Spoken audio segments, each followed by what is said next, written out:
अस्सलाम वालेकुम नाज़रीन, आप देख रहे हैं मुबश्शिर लुकमान यूट्यूब चैनल और मैं हूं समीना राना।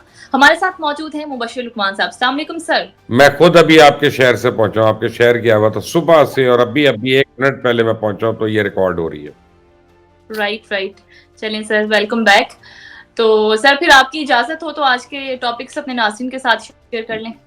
बिस्मिल्लाह करें, बिस्मिल्लाह करें। नाज़रीन, आज के इस प्रोग्राम में हम बात करेंगे कि पीटीआई के वर्कर्स के लिए आज हमारे पास एक बहुत अच्छी खबर और कुछ अच्छी खबरें नहीं भी हैं, उन पर बात करेंगे। उसके अलावा जो दूसरा टॉपिक है, इमरान खान की कागजात नामजदगी के हवाले से बात करेंगे कि कागजात जमा हो गए, इलेक्शन लड़ेंगे या नहीं। और इसके बाद हम एक बड़े इत्तेहाद के हवाले से प्रोग्राम में बात करेंगे। पीएमएलएन एक इत्तेहाद बनाना चाह रही है, लेकिन उसमें रुकावटें कहां पर आ रही हैं। इसके अलावा और बहुत सारी सियासी गुफ्तगू आज के इस प्रोग्राम का हिस्सा होगी। तो प्रोग्राम का आगाज करते हैं। मुबश्शिर साहब, पीटीआई के वर्कर्स के लिए बड़ी खबर ये सामने आती है कि साइफर केस में जमानत मिल गई खान साहब को। तो आप समझते हैं कि बानी पीटीआई अब इलेक्शन लड़ेंगे। वर्कर्स तो बड़े पुरजोश हैं, बड़े खुश हैं। नहीं साहिब, वो वर्कर्स को क्या पता, वो अंग्रेजी में जजमेंट्स आती हैं, बाद में जब उर्दू में तर्जुमा पता चलता है तो फिर वो लेट जाते हैं एकदम से वहीं पे। तो वो बात यह है कि ही is a convicted fallen, he is a convicted criminal, जिनको सजा हुई भी है। तो वो सजा याफ्ता आदमी एक सर्टन पीरियड के लिए जो उनके उसमें है, वो इलेक्शन नहीं लड़ सकते। तो ये उनकी जमानत हुई है, उनकी सजा तो माफ नहीं हुई है किसी और केस में या सारे केसेस में। वो तो तोशाखाना केस में हुई थी, और उनके ऊपर इतने केसेस में गिरफ्तारियां पड़ी हुई हैं कि भाई साहब ने बाहर भी नहीं आना। तो जब मुझे उस वक्त भी, मैं रास्ते में था, हाईवे पे था, मुझे बड़े लोगों के फोन आ रहे थे, खुद पीटीआई वालों के आ रहे थे। वो कहते हैं, हाँ जी मुबश्शिर साहब, ठंड पै गई, खान साडा आ रहा है बाहर। मैं कहा कोई नहीं आ रहा, खान एक कमरे दूसरे कमरे तक ही जाएगा और तब पेशी करके वापस आएगा। लेकिन मुबश्शिर साहब, पीटीआई वाले तो मिठाइयां बांट रहे हैं, खा भी रहे हैं।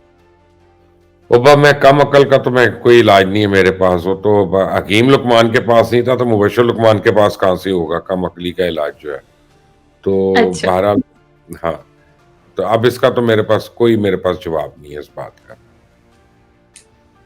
तो खान साहब मतलब इलेक्शन नहीं लड़ेंगे, फिर जेल में ही रहेंगे? खान साहब कुछ भी नहीं करेंगे, खान साहब सिर्फ जेल में रहेंगे। खान साहब ने लिखना है तो अपनी याददाश्तें लिखना शुरू कर दें, अपनी को किताब लिखना शुरू कर दें, या बेहतर है कि पहली बारी वो कुरान पाक को सही तरीके से पढ़ने की कोशिश भी कर लें। अंग्रेजी का तर्जुमा पढ़ पढ़ के उनकी दीनियात भी डिस्टॉर्ट हुई हुई है, और उनको चाहिए कि कुरान को असल हालत में पढ़ें और उसको समझें और फिर उस पर अमल भी करें। ओके मुबश्शिर साहब, एक बुरी खबर ये भी थी वर्कर्स के लिए कि जो बल्ले का निशान, जैसे कल भी हमने डिस्कस किया था कि आपने कहा था मिल जाएगा, हो सकता है मिल जाए, लेकिन खबर ये आई कि वो निशान छिन गया पीटीआई से। क्या समझते हैं, इसका भी कोई इम्पैक्ट पड़ेगा? नहीं, देखें, वो उसका इम्पैक्ट नहीं पड़ेगा। मैं ये समझता हूँ कि ये निशान छिनना जो है, ये शायद कानूनी तौर पे सही है, लेकिन इससे को पीटीआई को फर्क नहीं पड़ता। इस वक्त इमरान खान का जो सपोर्टर है, वो इमरान खान को सांप का भी निशान मिल जाए ना, तो वो उसको वोट तो मिल जाएगा। वो उनके निशान की ये वैल्यू है। लेकिन मेरे ख्याल में इमरान खान को मेरी पुरजोर अपील पे एक खास निशान रखना चाहिए, और पीटीआई वालों को तो उसकी बड़ी समझ है उसकी। उनको चाहिए कि खाना काबा के तस्वीर वाली एक घड़ी जो है ना, वो अपना निशान रख ले। सबको पता कौन सी चीज चोरी की, सबको पता कौन सी चीज बेची, और वो सारों के जहनों पे नक्श है वो तस्वीर जो है। और उस घड़ी का निशान जो है ना, वो इनको मिल भी जाएगा, क्योंकि इनका सही क्लेम होगा कि हमारे अलावा तो कोई हकदार ही नहीं है इस निशान का। तो कर लें जो करना है। लेकिन इलेक्शन कमीशन ने ये बता दिया आज कि वो किसी प्रेशर में नहीं है, वो सोशल प्रेशर में नहीं है, लोगों के प्रेशर में नहीं है, वो लोगों की बातों के प्रेशर में नहीं है, मीडिया के प्रेशर में नहीं है, जो बातें होती हैं जी पॉपुलैरिटी की, उस प्रेशर में नहीं है। तो इलेक्शन कमीशन ने एक फैसला कर लिया, अब उसको रिस्पेक्ट करें। राइट। तो मुबश्शिर साहब, ये तो समझ में आ कि अभी इमरान खान जेल में रहेंगे, लेकिन हम देख रहे हैं कि शाह महमूद कुरैशी तो जेल से बाहर आकर कैंपेन प्रॉपर चलाते हुए नजर आ रहे हैं, कुछ ऐसा लग रहा है। उनके पार्टी टेक ओवर करने से आपको लगता है क्या तब्दीली आएंगी पीटीआई में? काफी फर्क पड़ेगा। एक तो बैरिस्टर गौहर जो थे, वो तो प्लांटेड आदमी थे, तो पीपल्स पार्टी के आदमी थे जो वहां पे थे। आप कमाल देखें जरा, चेयरमैन कौन है? गौहर। किस पार्टी का? पीपल्स पार्टी का। प्रेसिडेंट कौन है? जनाब परवेज इलाही। किस पार्टी का? काफ लीग का, जिसको इमरान कहता था दुनिया का सबसे बड़ा डाकू है। और सीनियर वाइस प्रेसिडेंट कौन है? लतीफ खोसा। किस पार्टी का मरून मिन्नत है? पीपल्स पार्टी का। तो पीटीआई का कौन है जिसको ओहदा मिला, कोई ये वो? तो चलो, शाह महमूद कुरैशी जब आते हैं तो शाह महमूद कुरैशी से लोगों को ये तो लगेगा ना कि पीटीआई की शक्ल और पीटीआई का बंदा है, तो उससे काफी फर्क पड़ेगा। ऐसी बात नहीं है। बैरिस्टर गौहर जो है वो रैली नहीं कर सकते तो लोगों को और कैंपेन को, उनको वर्किंग का पता है पार्टी का। शाह महमूद को पता है कौन से डिस्ट्रिक्ट में कौन है, कौन सी डिस्ट्रिक्ट में नंबर 2 कौन है, नंबर 3 कौन है। So you know he can start rallying around and people will start responding to him. तो काफी जमीन आसमान का फर्क पड़ेगा। बाय द वे, आपकी इतला के लिए अर्जी है कि इलेक्शन कमीशन ने जो निशान वापस ले लिया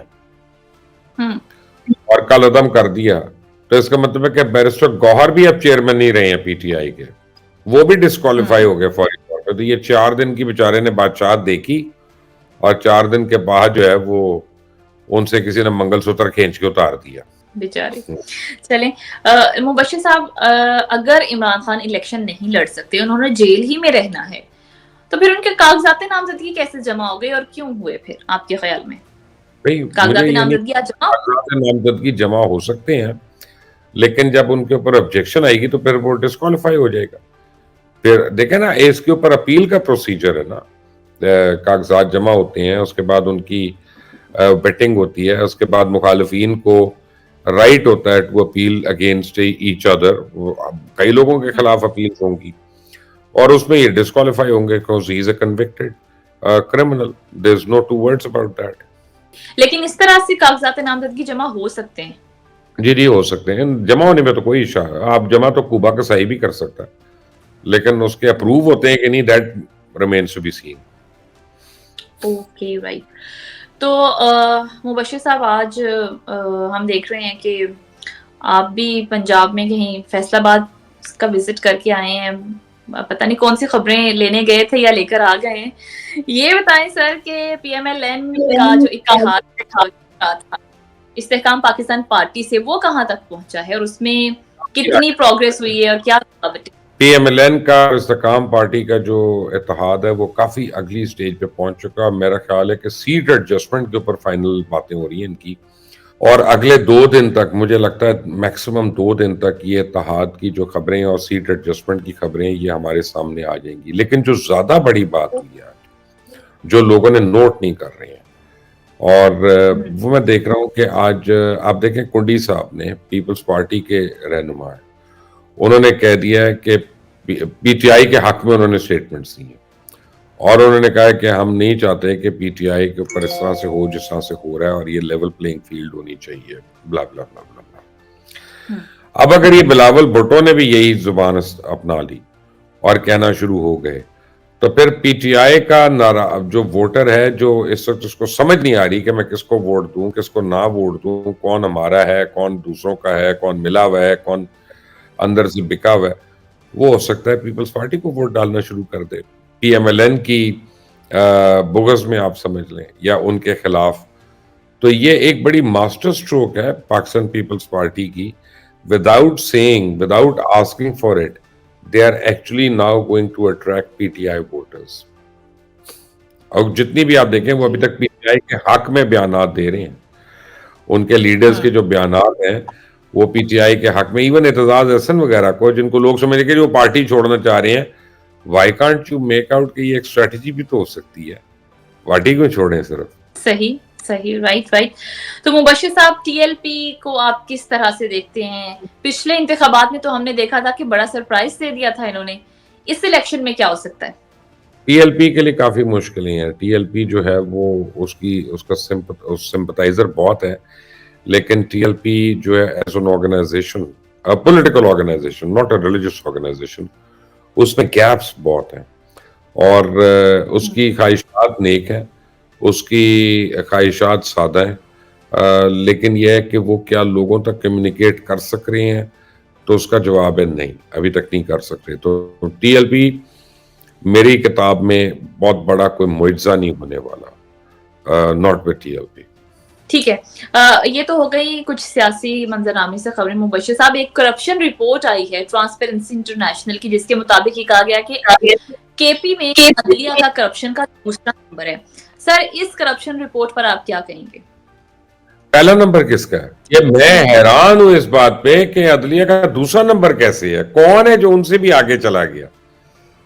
کون ہے جو ان سے آگے زیادہ نمبر لے گیا جا کے؟ دیکھیں، ہمارے یہاں عدلیہ کے اوپر بڑی سوالات ہیں اور بڑی انگلیاں ہیں. اور میں آپ کو ایک بات بتاؤں، آن اے سیریس نوٹ، ہماری جس طرح سے ججز بنتے ہیں وہ پروسیجر ہی فالٹی ہے، اور وہ پروسیجر ہی غلط ہے. ہمارے یہاں جس طرح ججز ایکٹ کرتے ہیں، اور کئی دفعہ قانون کو دوبارہ سے لکھنا شروع ہو جاتے ہیں، آئین کو دوبارہ سے لکھنا شروع ہو جاتے ہیں، وہ بہت ہی بڑی نالائکی ہے ان کی. میں اس سے بڑا تو لفظ نہیں میں کہہ سکتا.